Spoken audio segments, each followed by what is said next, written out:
देखिए, एक खबर जो है वो लगातार सुर्खियों में बनी हुई है। बिलासपुर में एक जो मकान है वो धराशायी हो गया, 3 मंजिला मकान। ऐसा आप लगातार खबर सुन रहे होंगे। मैं आज बिलासपुर के उसी मंगला चौक पर मौजूद हूं और आपको ग्राउंड रिपोर्ट दिखाने जा रहा हूं। देखिए आप तस्वीर कि कैसे यहाँ जो 3 मंजिला मकान है वो धराशायी हो चुका है, मलबों में तब्दील हो चुका है। जो दुकान है, आप अंदाज़ा लगाइए कि ये कितना मलबा यहाँ पड़ा होगा। आप तस्वीर देखिए, ऊपर की भी तस्वीर आप देखिए कि कहाँ तक जो मकान है वो था। आप अंदाज़ा लगाइए कि उतना बड़ा जो मकान था वो अचानक मलबों में तब्दील हो गया। और ये भी आपको जानकारी बता दूं कि यहाँ इसी मकान में जो 2 दुकानें हैं वो संचालित हो रही थी। एक मेडिकल शॉप था जहाँ से यहाँ लोग जो है वो मेडिकल का सामान लेके जाते थे, दवाई लेके जाते थे। उसी के बगल में एक ज्वेलरी शॉप संचालित हो रहा था जहाँ से लोग सोने चांदी का आभूषण खरीदते थे। लेकिन आप देखिए तस्वीर कि कैसे ये अचानक मलबों में तब्दील हो गया है। 24 घंटा करीबन हो चुका है, लेकिन अब तक यहाँ मलबा जो है जस के तस पड़ा हुआ है। कोई अभी तक यहाँ मलबे को हटाने के लिए नहीं पहुँचे हैं। आप अंदाज़ा लगाइए कि कैसे स्थिति यहाँ बनी हुई है। और यहाँ दुकान संचालक भी हमारे साथ मौजूद है, उनसे बातचीत करते हैं कि पूरी घटना क्या है, क्या कहते हैं दुकान संचालक है वो। भैया पहले आप अपना नाम बताइए। मेरा नाम विशाल गुप्ता है। मैं भैया आप ना ये बताइए कि ये घटना कैसे हुआ, अब पूरी विस्तार से बताइए कि लोग जो है वो देख रहे हैं वो समझ सके घटना कैसे हुई है, कितना आपको हानि पहुंचा है। पहले घटना के बारे में आप पूरी विस्तार से जानकारी बताइए। पिछले 4 से 6 महीनों से यहाँ पर नाली निर्माण का कार्य किया जा रहा है।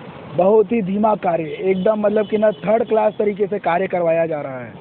मतलब उनका काम एक पैच करते हैं, फिर उसके बाद दूसरी जगह कर रहे हैं, फिर इधर कर रहे हैं, फिर उधर कर रहे हैं। मतलब बीच बीच में छोड़ के कार्य करवाया जा रहा है और कोई भी चीज़ों को टाइम से नहीं फिल किया जा रहा। मतलब नाली खोदा जा रहा है, उसके बाद 3 दिन 4 दिन छोड़ दिया जाता है ताकि सामने वाला भाई नीचे बेस, भाई कोई भी वो मकान खड़ा रहता है बेस के ऊपर रहता है, नीचे तो मिट्टी ही है भाई। अगर वहाँ पानी भरेगा तो मिट्टी होनी है, मिट्टी खराब होनी है वहाँ से नीचे से। हमारे साथ भी वही हुआ। उन्होंने हमारे घर की नींव की दोनों साइड को खोद दिया। नींव खोदने की वजह से और ठीक बारिश हुई, बारिश आके पूरी नाली में भर गई। घुटनों से ऊपर तक पानी भरा रहा। उन्होंने 2 दिन 3 दिन कोई ध्यान नहीं दिया। उसके बाद उन्होंने पूरा उसको वो अपना नींव डालने के हिसाब से छड़ वड़ बांधा, अपना वो किया। लेकिन जब तक के वो करते तब तक के पूरी मिट्टी खिसक चुकी थी। आपको कब पता चला, आपको ये घटना जो है वो कब पता चला, कैसे आप जाने इसके बारे में कि आपकी जो बिल्डिंग है वो गिर चुका है? मैं जिस दिन इन्होंने मतलब एक दिन इन्होंने पूरा नाली खोदा, नाली खोद के मेरे को दुकान का रास्ता बंद था, दुकान बंद रहा। उसके अगले दिन मैंने दुकान सीढ़ी वो लगा के लकड़ी का पट्टा बनवा के सीढ़ी खोलने की कोशिश की। दुकान खोला तो अंदर पूरा नींव के पास से क्रैक मार चुका था। उसके बाद फिर हमने ठेकेदार को बुलाया, इंजीनियर को बुलाया, सबको सूचित किया कि भाई देखो ऐसी स्थिति हो गई है आप लोगों ने जो खुदाई की है जिसकी वजह से। पहले से आप बता दिए थे उनको? हाँ, उनको मैंने पहले ही खबर कर दिया था कि ये पूरा नींव के पास से क्रैक मार चुका है, अब आप इसको कैसे करके वो कराओ। तो उन्होंने मलबा भरवाने की कोशिश किया, मसाला भरवाने का, लेकिन भाई नींव तो पूरी क्रैक होके धसकने लग चुकी थी। उन्होंने मलबा भरवाया भी लेकिन वो रोक नहीं पाया, जिस वजह से हमारी पूरी बिल्डिंग जो है जमींदोज हो गई है। आप कितना यहाँ नुकसान आपको हुआ होगा? 2 दुकानें। हमारा नुकसान तो समझिए हमारा पूरा, हम आज से नहीं दुकान, हम कम से कम 15 साल से दुकान चला रहे हैं यहाँ पर। हमारा पूरा स्टॉक चला गया, समझ लीजिए मलबे में हो गया हमारा स्टॉक, पूरी बिल्डिंग चली गई। हमारी एक दुकान थी ज्वेलरी शॉप, पूरे आभूषण वहाँ जो भी जैसे थे पूरा दबे हुए हैं। समझिए हमारे नुकसान की तो हम अंदाजे भी नहीं लगा सकते कि कितना है।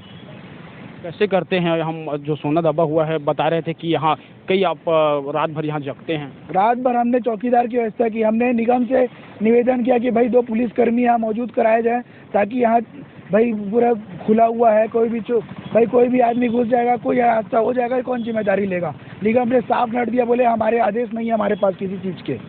उन्होंने साफ कह दिया हमको किसी ऊपर से कोई आदेश नहीं मिला है, हमको बस यहाँ पर ये रोड साफ करने का आदेश था, हमने वो कर दिया, हम जा रहे हैं। कौन कौन आए थे देखने, कितना आपको मदद मिला? हमको मदद के तौर पे हमारे व्यापारी गार्ड जितने रहे, हमारे एसोसिएशन के, सराफा एसोसिएशन के, मेडिकल एसोसिएशन के, हमारे मुंगेर इलाका व्यापारी संघ, हमको इनसे ही पूरी जो ही मदद मिली, हमारे परिवार वाले, मुख्यतः हमारे परिवार वाले, बस यही है जिन्होंने हमको पूरी तरीके से मदद किया। उसके अलावा हमने और प्रशासन से न शासन से किसी प्रकार की कोई सहायता अभी तक के कोई वो उम्मीद नहीं मिली है, कोई भी सहायता नहीं मिली है किसी भी प्रकार से। सब हमारी गलतियां निकालने में लगे हैं। न्यू कमज़ोर था तो ये हो गया, तो उन्होंने एक्स्ट्रा बनवाया था। प्रशासन अभी तक सिर्फ हमारी खामियां निकाल रहा है, अपने ठेकेदारों की कोई गलती बताने को तैयार नहीं है। प्रशासन कुल मिला के केस को हमारे ऊपर डाल के रफा दफा करने के चक्कर में है। प्रशासन से तो बिल्कुल कोई मदद नहीं। हमारे बताइए ना, प्रशासन हमारा क्या मदद किया? हमारा मलबा पूरा वैसे का वैसा ही पड़ा हुआ है। कौन सा मलबा हटा के गया प्रशासन? प्रशासन अपना काम किया, रोड साफ किया, चला गया। हमारा मलबा तो वही का वही है। हम दुकान के अंदर का जो बचा कुचा सही सलामत सामान हो, हमने निवेदन किया कि भाई हमारा जो सामान सही हो हम उसको निकाल लेते हैं, आप मलबा हटवाने में हमारी मदद कीजिए। उन्होंने साफ मना कर दिया, बोले हमारे आदेश ही नहीं है, नहीं हटा रहे हम, नहीं हटाने को तैयारी नहीं है। सीधा सीधा हमारे ऊपर डाल रहे हैं, बोले कि आप लोग समझो उसको कैसे करना है।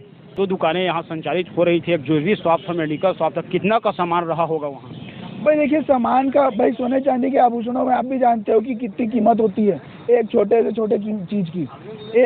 एक मासा का भी कीमत होता है उसमें, तो सोने चांदी में उसका तो मैं आपको गिनती ही नहीं बता सकता कि अंदर हमारा कितना माल अभी दबा हुआ है। वो तो अंदर निकलने के बाद ही हम हिसाब कर पाएंगे कितना दबा हुआ है, कितना नहीं दबा हुआ है। देखिए तस्वीर देखिए आप, यही जो है मलबा को आप अंदाज़ा लगाइए कि यहाँ मलबा हटाने के लिए प्रशासन से कोई अभी तक नहीं पहुँचा है। 24 घंटे जो है समय बीत चुका है, लेकिन आप अंदाज़ा लगाइए कि इसी मलबे के नीचे जो लाखों का जो सामान है वो दबा हुआ है। यही अचानक देखिए आप कि नगर निगम के लापरवाही के वजह से मकान मालिक और दुकान संचालक के जीवन में उथल पुथल मच गई है। अब सोचिए, आप अंदाज़ा लगाइए कि कितने का यहाँ माल दबा होगा और यहाँ मलबा जो है वो पड़ा है, वो कितना सारा मलबा यहाँ पड़ा हुआ है। प्रशासन इसको हटाने में कोई दिलचस्पी नहीं दिखा रही है। ये दुकान संचालक और मकान मालिक के लिए एक बहुत बड़ा समस्या बन चुका है। नगर निगम के कार्यों को लेकर आप क्या सोचते हैं और यहाँ मकान मालिक है उनको लेकर आप क्या सोचते हैं, ये आप कमेंट करके बताइए। ये वीडियो आपको अच्छी लगी हो तो ज़्यादा से ज़्यादा लोगों के पास आप शेयर करें, क्योंकि इनकी समस्या का समाधान हो सके, इनका मदद हो सके। और हमारे चैनल को आप सब्सक्राइब करें। मैं हूं आपके साथ सूर्य प्रकाश सूर्यकांत और आप देख रहे थे 10 CG टॉप। नमस्कार।